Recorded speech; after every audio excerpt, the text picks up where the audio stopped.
he takes her to his room where he's staying, and she's like, why are you taking me to your room? And he says, so I can keep an eye on you.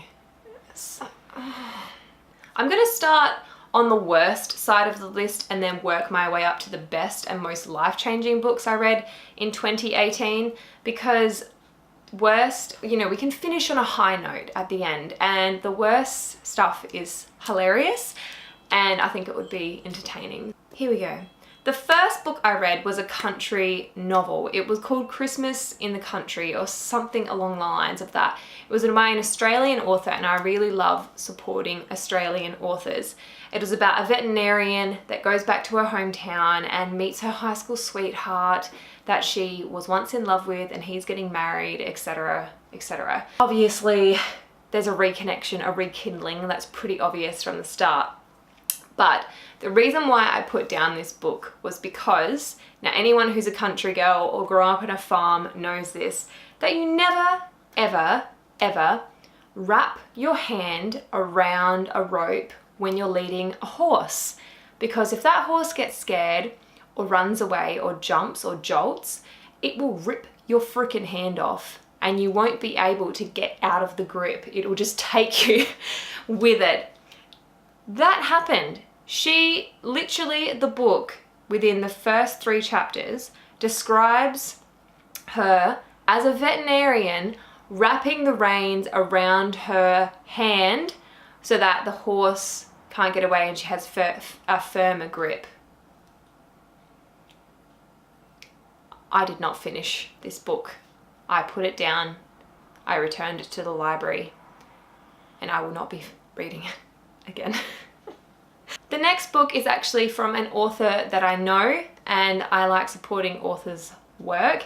So, you know, I wanted to. She is published by Penguin, by the way, which is a great achievement, but let's just take a moment. The book is called A Billionaire's Passionate Revenge. Yes, and that is the cover. So I knew that I was probably walking into the genre of erotic fiction or something along the lines, but oh, this was bad. This was a bad book. Let's begin with the typical trope romance of the dominating male that comes in and the wounded girl who is all sensitive and doesn't have any sort of defense mechanism whatsoever. He rocks up at their like mansion thing that she owns with the intent of taking it back as revenge, like ripping it out from under her because she broke his heart years ago. It's so cliche, it's ridiculous.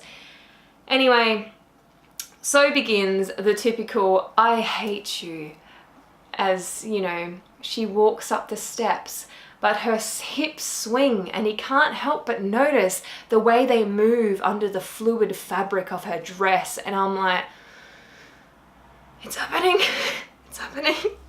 The shitness has begun. That's not even the worst part. The girl gets sick and he has to get a doctor to come in and look after her, because when you're an adult and you get sick, you need someone to take care of you. You know, when you've got the common cold or flu, it's very important that you have someone, because you are an adult, you're not a child, and adults need taken care of apparently more than children when they're sick. Anyway, the doctor's like, can anyone look after him? And he's like, yes, I will look after her, I've got this. She's like, you don't have to do that. Obviously he does. Then she's feeling better and she goes out and decides to do some gardening and trips and dislocates her ankle, or like, not even dislocates, that's way too strong. She simply rolls her ankle, sprains it for lack of a better word. Now, your girl here, being a country girl, I have had my fair share of injuries. I've also dislocated my knee in netball and kept playing, which was very stupid, don't do that. You know, you've got to have a pretty significant injury to be carried back to the house. I was able to limp off the court with a dislocated dislodged knee and sit down and have them put it back into place without help. You know, someone didn't have to pick me up and carry me. I was able to limp off on someone's shoulder, you know. No, not in this book. Apparently you have to get him to run outside dramatically in the rain, pick her up because she sprained her ankle gardening, and then put her inside again. If that's not cringe enough, the next bit will make you want to die. She thinks that he's going to take her to her room. No. He takes her to his room where he's staying. And she's like, why are you taking me to your room? And he says, so I can keep an eye on you. The book progresses. They have sex, and it's that typical erotic sex that they have. And then she finds out that he was going to take the mansion away from her, gets all pissed off, there's no communication. There's always some sort of, oh, I hate him, but I still love him. You know, they try to twist it to make it seem like she's gonna leave, but you just know that she's not. Like, there's no point in even writing it because it's just not believable that she's gonna leave him for this.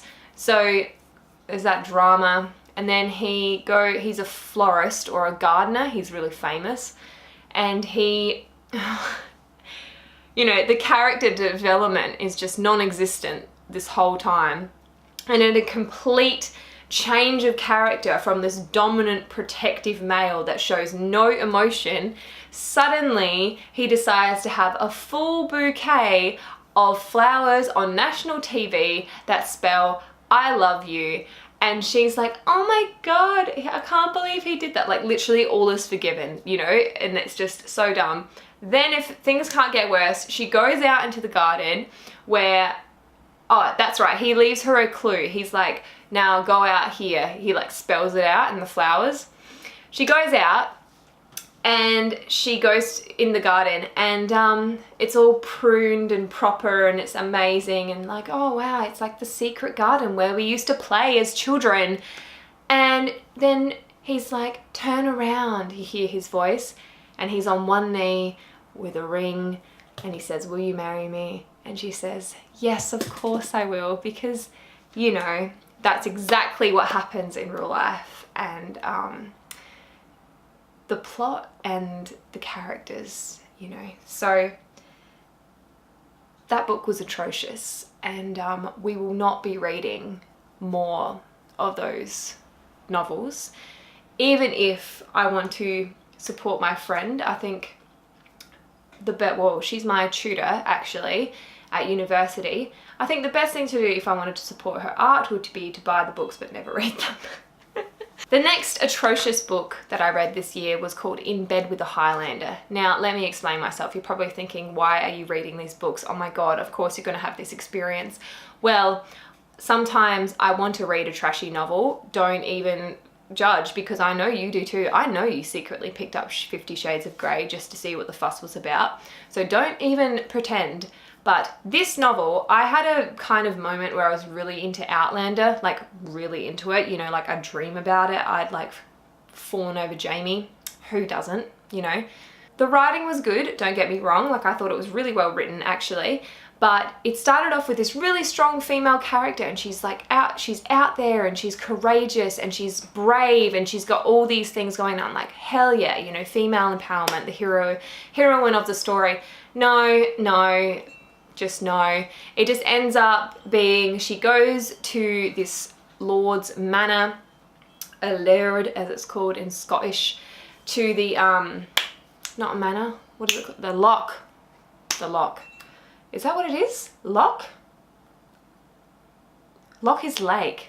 So, I feel like it's loch. Anyway, you know what I mean. Where they live, the place. She goes there and she meets Erwin, who wants to marry her because she's like a nobleman's daughter.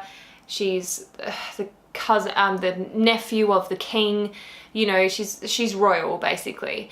And this other dude, Duncan Cameron, wants her and he is just immediately abusive and immediately painted as the bad guy. And it's like, come on, like, people are more complex than that. Like, people have a bad side, people have extreme bad sides where all we see is bad, but the best kind of characters and the best kind of plot and books that you kind of fall in love with have characters that are really complicated and you kind of feel sorry for them, but you also hate them, but you also love them. Do you know what I mean? But no, this was painted up as straight the fucking bad guy. He literally abused her, like bashed her up. No one did anything. Like, apparently his whole manner is just evil, which is completely absurd, because that just, there would be people there that wouldn't be like him. Do you know what I mean?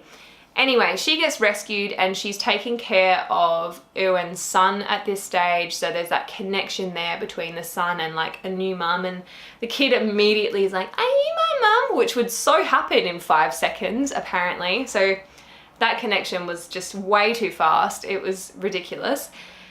Anyway, she ends up falling in love with this dude and becomes this crumbling mess of a woman. Gorn is like the strong independence that she once had. Now she's this weak lass with a swollen belly because she gets pregnant. And it's just so like cliche, and she goes from being like some sort of badass to like this, "Oh, will you take care of me? I'm pregnant, I can't do anything." And it's just so boring. They're probably the top 3 bad books that I read last year. Do not recommend, unless you want a bit of a laugh and just want to read some smut or whatever, go for it. But yeah, nah, I won't be doing that mistake this year. The next book is one that is very, very popular. This is a popular series. I loved the series, did not like this book, and that is A Court of Frost and Starlight. Do I even need to say anything? Like, what was this book about? What did this book just, it just didn't need to exist, you know? Like, it was a nothing book. I feel sorry for Sarah that she had to produce this content for the publishers, because this book was literally about nothing but shopping with Farah and celebrating Yulemas, or Solstice as it's called in the winter night court place. There's no Nesta and Cassian. Nothing. I could go into more detail, but I won't in case you haven't read it. But just so you know, even if I did spoil it, it would literally not even matter, because this book is about nothing. The next one, and we're going up now, so prepare for the best books, was Get Your Shit Together. I just didn't like this. I heard a lot of people raving on about it, you know, "Oh, it's really good," but I found it really intense and really too colloquial for me. I don't like books where they swear all the time, or they just say, "Oh, you just need to do this," or "You just need to do that," because I've had that happen over my life, as maybe some of you have, who have had, you know, depression or anxiety, where people have just said, "Why don't you just be happy?" And that's how that book made me feel. It made me feel like it was kind of condescending in a way. It was like, you know, "You're an adult, you just need to get your shit together." And it's like, I already know that, but I struggle doing that, because sometimes everyday tasks, when I'm in my down zone, everyday tasks as simple as washing the dishes take huge amounts of mental strength to even do. And you're exhausted, you know? Like, when you are in that world of darkness, you just want to stay in bed. You don't want to go outside. You don't want to enjoy anything. And there is no joy. You're bored, you're restless, you don't know what to do. And so this book made me feel like that, and that's why I didn't really like it.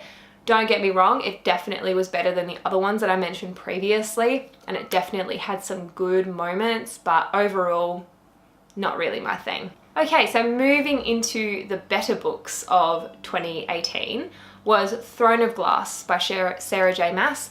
I really love this book, and I think, you know, I'm 28, so it's not really my genre. It's like kind of a bit younger than me. It's young adult, but I still really enjoyed it, and I think if I read this when I was younger, I would have absolutely loved this series. I still do, obviously, and I'm reading the whole series at the moment, and I really, really like it. I think it's written much better than A Court of Rose and Thorns series. I love both, but I just feel like Throne of Glass series is just that touch. It's just a touch better in some regard. Like, it's just got more of an in-depth story going on. It's much more rich with the characters. And I just genuinely really like it. So I will be continuing reading that series this year. The next one was Catcher by Kaylin Nicholson. I really love Kaylin. I've watched her for many years. I think she's a really genuine and authentic person, and I think she's really compassionate and kind. And so I was really excited to support her art and her writing and what she was doing. And this book actually really surprised me, because a lot of the time YouTubers, I guess, don't write well, or they go, I'm going to write a book, but then they get someone else to do it, like a ghostwriter. Looking at you, Zoella. Or it's badly edited or something. And don't get me wrong, there were moments in this book where it definitely needed a reconstruction. Like, it definitely needed to go over with a fine-tooth comb and edit it, because there were some errors or some sentences that just didn't kind of flow properly.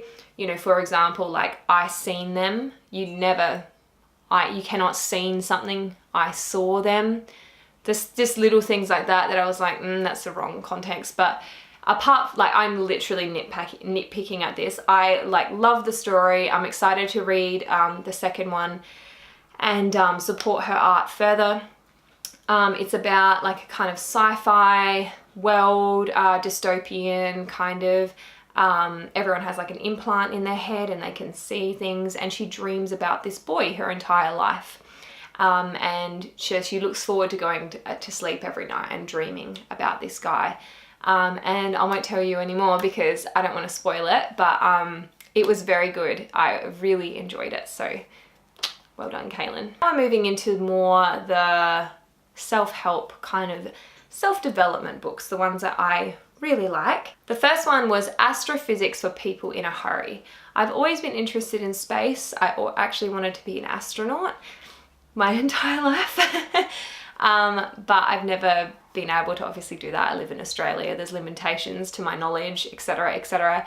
But I just love reading about astronomy. I love reading about space. I love everything, you know, that NASA's doing now. I love what SpaceX is doing. I'm really into it, you know. So I was really excited to read about this and learn more about the physics side of things, how matter works and all that. And I learned a lot, and it was really well written. It's written kind of for dummies in a way.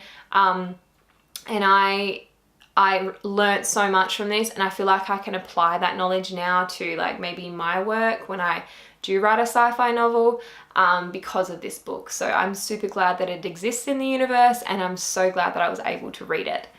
The next one was The Sleep Revolution.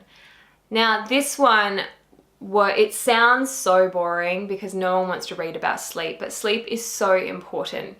Sleep is so good for mental health, for physical health, and it's not just how much sleep you get, it's how you go into your sleep. So going into a room and really setting a bed routine, not having your phone on you, having no electronics in the room, calming down before you go to sleep, making sure you always get your 8 hours, making sure you always have a deep sleep. It literally goes into all the science, it goes into the statistics, you know, truck drivers, how many crashes there's been from sleep deprivation? Sleep deprivity? I guess that's how I say it. Sleep deprivation. Talks about CEOs and how they have heart attacks really young because they don't get sleep. They stay up late answering emails, they're not calm. And it was something that I really wanted to read because I was struggling with sleep due to like depression and anxiety. And so I thought, you know what, I really want to read about the importance of sleep and try and reset myself. And it was so good. And now I'm reading more books about sleep. And how important it is in our life. The next book was one called Progress. I had ups and downs with this book. I liked it and then I didn't, and then I really liked it and then I really didn't like it, and then I did like it. But basically the premise of this book is that there's a saying called, "If only we could go back to the old days." The author disagrees with this, and he states his reasons why. He gives facts and theories and science, and he puts it across. He talks about how, you know, when there was a massive famine and people were starving, and then they wanted to get more and more yield for their crop. So they invented things to get a better yield. But in doing that, they realized that the population wasn't growing anymore, because no longer were women having 10 children. Women were having 6 children, 4 children. Now women have, I think it's the statistics like 1.5, which is 2 average, you know, people have 2 children now, not even. And so we have this massive food scale where we have so much food production, so we have so much waste, but our population wasn't growing like it used to. So he talks about that in the book. Then he goes and talks about vaccinations and how effective they've been over the course of the last couple of decades, how before that people were dying very young from very preventable diseases. He talks about like the latrines, you know, like toilets, sanitary, drinking water, how bathing, you know, like the luxury of bathing now, like so many little things, you know, even our barbaric nature, how that has changed, and we are becoming increasingly caring for the environment, more compassionate towards each other, and more all-round better people in this day and age. So it's an interesting book. Definitely there are some ups and downs though, like definitely I don't agree with everything he said, but majority I was like, yeah, you know what, that makes logical sense. I can deal with that. The next one is called The Life-Changing Magic of Tidying Up by Marie Kondo. You probably know her from the Netflix series now, but you also might have heard of the book. She is phenomenal. She literally changed my life. I have a really messy mind, so of course clutter just begins in my house, and just the basic organization tools that I was not taught as a young adult when I moved out really have changed the way I view my space and the way I want to live in my space. I want to live in an organized, tidy space where I know where things are and I don't have to think, you know, where did I shove that? Or like have clutter in places that it doesn't need clutter. I've always been a little bit minimalist just automatically because I've always been below average wage, or below minimum wage I should say, because I've studied consistently throughout my 20s, so I've always earned less than $300 a week, so I've literally been forced to be minimal.